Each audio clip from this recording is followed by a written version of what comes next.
ओ प्यारे बच्चों, स्वागत है आपका न्यू लाइट एकेडमी में।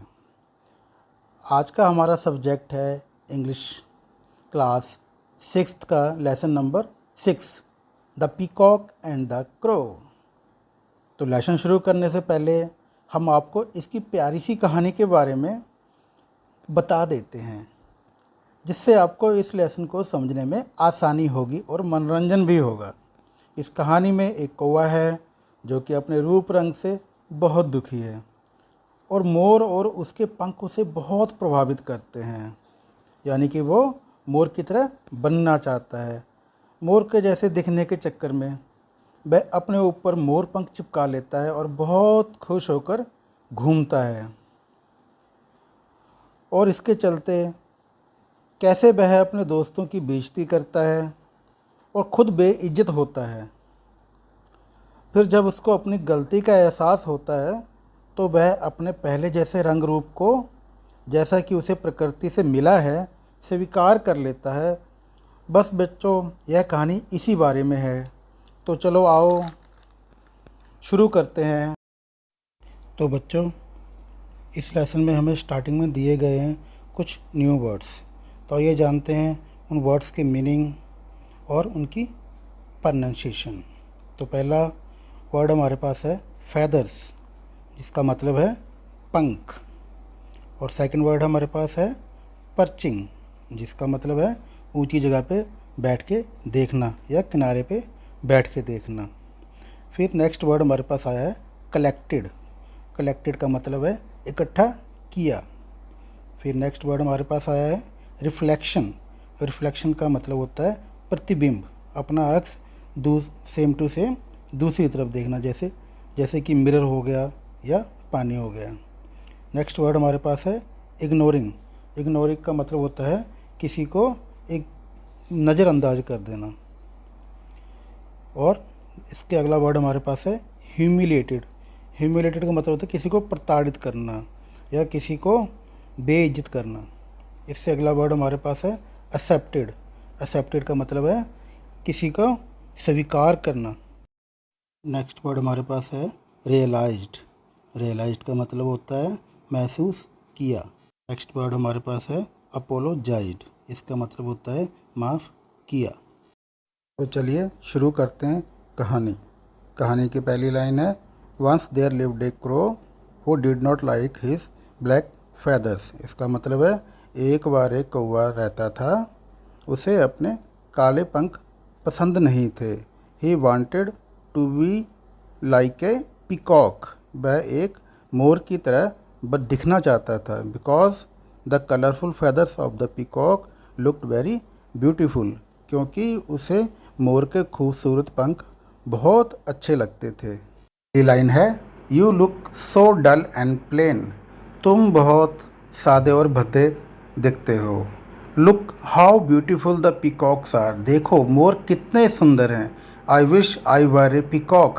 काश मैं एक मोर होता। He would say to other crows. उसने दूसरे कौवों को कहा। वन डे, एक दिन, पर्चिंग ऑन हिज ट्री, अपने पेड़ की ऊंचाइयों पर बैठे हुए, द क्रो सा many peacock feather on the ground. कौवे ने बहुत सारे मोर के पंख जमीन पर पड़े हुए देखे। The feathers looked very beautiful. पंख बहुत सुंदर लग रहे थे। सीइंग दोज पीकॉक फेदर, उन मोर के पंखों को देखते हुए, ही गॉट एन आइडिया, उसे एक विचार आया। He collected all the feathers and stuck them into his wings and tail. उसने वो सारे मोर के पंख उठाए और अपने पूंछ और पंखों में लगा लिए। He also put a few on his head to look like peacock. मोर की तरह दिखने के लिए उसने कुछ अपने सिर पर भी लगा लिए। He flew to a river to see his reflection. वह एक नदी की तरफ उड़ चला अपना प्रतिबिंब देख। Wow, now I look as beautiful as a peacock, he said happily. उसने खुशी से कहा कि मैं अब एक मोर की तरह सुंदर लगता हूँ। He felt so proud that he started ignoring his friends. उसे इतना अभिमान हो गया कि वह अपने दोस्तों को इग्नोर करना शुरू कर दिया, उनकी तरफ ध्यान देना बंद कर दिया। Told them look at my beautiful feathers। उसने उनसे कहा मेरे खूबसूरत पंखों की तरफ देखो। I don't belong to you any more. अब मैं तुम्हारे जैसा नहीं हूँ। So stay away from me. इसलिए मुझसे दूर रहो। आइए चलते हैं अगले पैराग्राफ पर।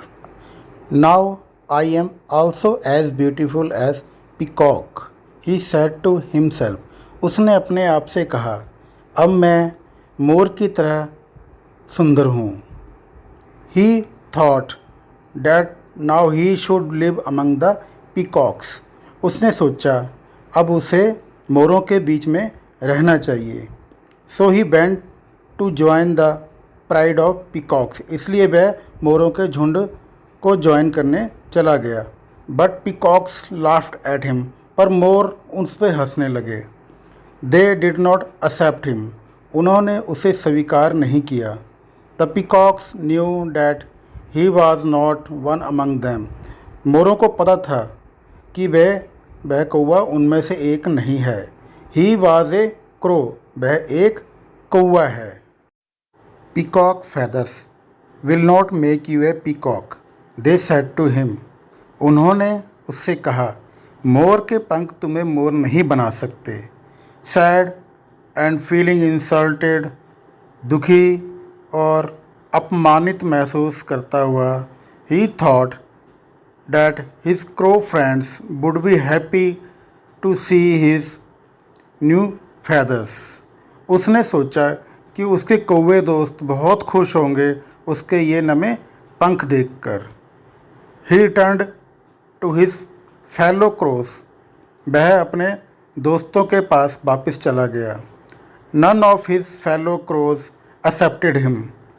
उसके कौवे दोस्तों में से किसी ने भी उसे स्वीकार नहीं किया।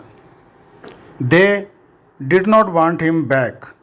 वह उसे वापस नहीं लेना चाहते थे। Because he had insulted them earlier. क्योंकि उसने पहले उन्हें अपमानित किया था। They knew that he had been insulted by the peacocks. उन्हें ये भी पता था कि मोरों ने उसे अपमानित किया है। They also started laughing at him. वह उस पर हंसना भी शुरू कर दिए। They looked at his feathers and laughed at his face. उन्होंने उसके पंखों को देखा और उसके मुंह पर ही उस पर हंसना शुरू कर दिया। Please turn the page. आगे लिखा है then an old wise crow came and told him. तब एक बूढ़ा सियाना कौवा आया और उससे कहा, क्या कहा? We should accept ourselves the way we are. हम जैसे हैं हमें अपने आप को वैसा ही स्वीकार करना चाहिए। Don't try to copy others blindly. बिना सोचे समझे हमें दूसरों की नकल नहीं करनी चाहिए। Peacock feathers are good for peacocks only. मोर पंख सिर्फ मोरों के लिए ही अच्छे हैं। For crows the peacock feathers are heavy. कौवों के लिए मोर पंख बहुत भारी होते हैं। You will not be able to fly properly with these stuck on your body. इन्हें अपने शरीर पर लगाकर तुम अच्छी तरह उड़ नहीं पाओगे।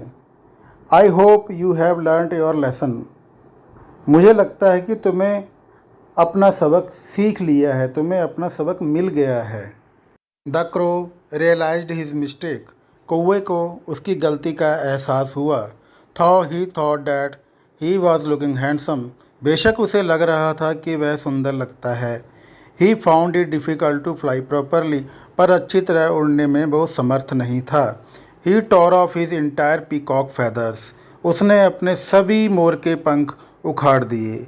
That were stuck on his feathers, जो उसके पंखों पर चिपके हुए थे। He accepted his plain self. उसने अपना सादापन स्वीकार किया। Then he went to his friends and apologised for insulting them. तब वह अपने दोस्तों के पास गया और उन्हें अपमानित करने के लिए उनसे माफ़ी मांगी। They accepted him and became friends again. उन्होंने उसे स्वीकार किया और फिर से दोस्त बन गए। The crow was finally happy. अंत में कौवा बहुत खुश था। तो बच्चों, ये थी द पीकॉक एंड क्रो की कहानी। आशा करता हूँ कि आपको ये कहानी अच्छी लगी होगी। तो आज की ये टॉपिक यहीं एंड करते हैं। मिलते हैं अगली वीडियो में क्वेश्चंस और आंसर्स के साथ। Thank you.